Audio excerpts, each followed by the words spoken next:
जय श्री हरि दोस्तों। क्या आप जानते हैं वो कौन सा व्रत है जिसके प्रभाव से जीवन के हर काम में सफलता निश्चित हो जाती है?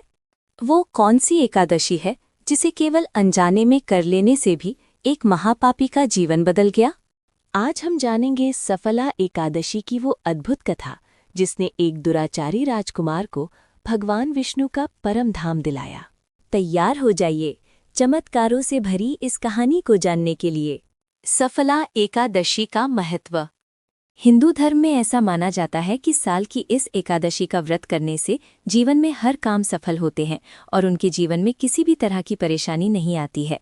सफला एकादशी के दिन विधि विधान से पूजा और व्रत करने से जीवन में सभी प्रकार के सुखों की प्राप्ति होती है। साथ ही इससे जातक को मोक्ष मिल सकता है।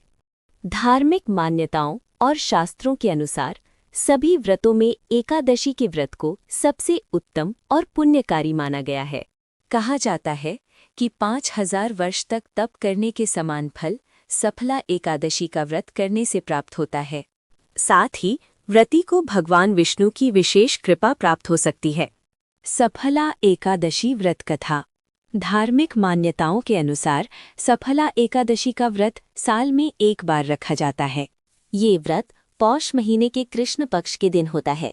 हिंदू धर्म में एकादशी तिथि को बहुत उत्तम और पुण्यकारी माना जाता है। इस एकादशी का व्रत करने से बेहद पुण्य फल प्राप्त होता है और जीवन के हर क्षेत्र में सफलता प्राप्त होती है। इस दिन भगवान विष्णु की पूजा करने का विशेष महत्व होता है।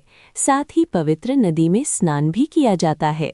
सफला एकादशी पर व्रत और विधि विधान से पूजा करने से सभी मनोकामनाएं पूरी होती हैं। पौराणिक कथा के अनुसार प्राचीन काल में चंपावती नामक एक नगरी थी जहां महिष्माण नाम के एक प्रतापी राजा राज्य करता था।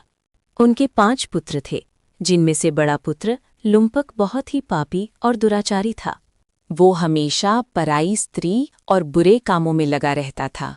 वो देवताओं, ब्राह्मणों और वैष्णवों की घोर निंदा करता था। जब राजा महिष्मान को लुम्पक के इन कामों का पता चला तो उन्होंने क्रोधित होकर उसे अपने राज्य से बाहर निकाल दिया। राज्य से निकाले जाने के बाद लुम्पक वन में रहने लगा। दिन में वो पशुओं को मारकर खाता और फलों से अपना गुजारा करता था। रात में वो नगर में घुसकर चोरी करता और लोगों को परेशान करता था। लुम्पक जिस वन में रहता था वो वन भगवान विष्णु को बहुत प्रिय था। एक बार पौष मास के कृष्ण पक्ष की 10वीं तिथि को लुम्पक ने वृक्षों के फल खाए। वस्त्रहीन होने के कारण उसे पूरी रात बहुत अधिक सर्दी लगी और वो ठंड से ठिठुरता रहा, जिसके कारण वो सो नहीं पाया। उसने पूरी रात जागकर बिताई। अगले दिन यानी एकादशी के दिन भी ठंड के कारण लुम्पक बेहोश हो गया। दोपहर होने पर जब सूर्य की गर्मी से उसे कुछ होश आया तो वो भोजन की तलाश में वन में गया, लेकिन शिकार नहीं कर सका। वो जमीन पर गिरे हुए कुछ फल लेकर पीपल के वृक्ष के नीचे आया। जिस पीपल के वृक्ष के नीचे वो रहता था उसे वन में एक महान देवता माना जाता था। तब तक सूर्यास्त हो चुका था। भूख लगने पर भी उसने फल नहीं खाए और पीपल के पेड़ की जड़ में रखकर दुखी मन से कहा, इन फलों से लक्ष्मीपति भगवान विष्णु संतुष्ट हों।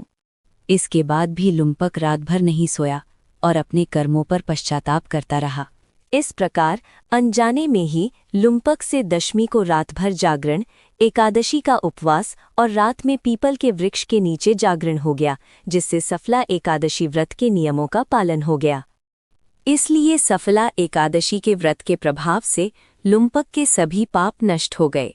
दूसरे दिन सुबह होते ही अनेक सुंदर वस्तुओं से सजा हुआ एक दिव्य रथ लुम्पक के सामने आकर खड़ा हो गया।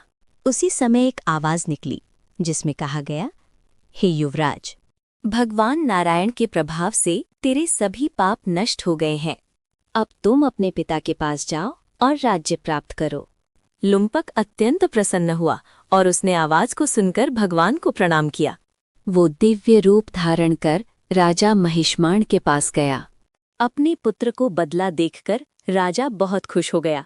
इसके बाद राजा ने लुम्पक को राज्य का भार सौंप दिया और स्वयं वन में तपस्या करने चला गया। लुम्पक ने धर्म के अनुसार राज्य किया। उसे मनोज्ञ नाम का एक पुत्र हुआ।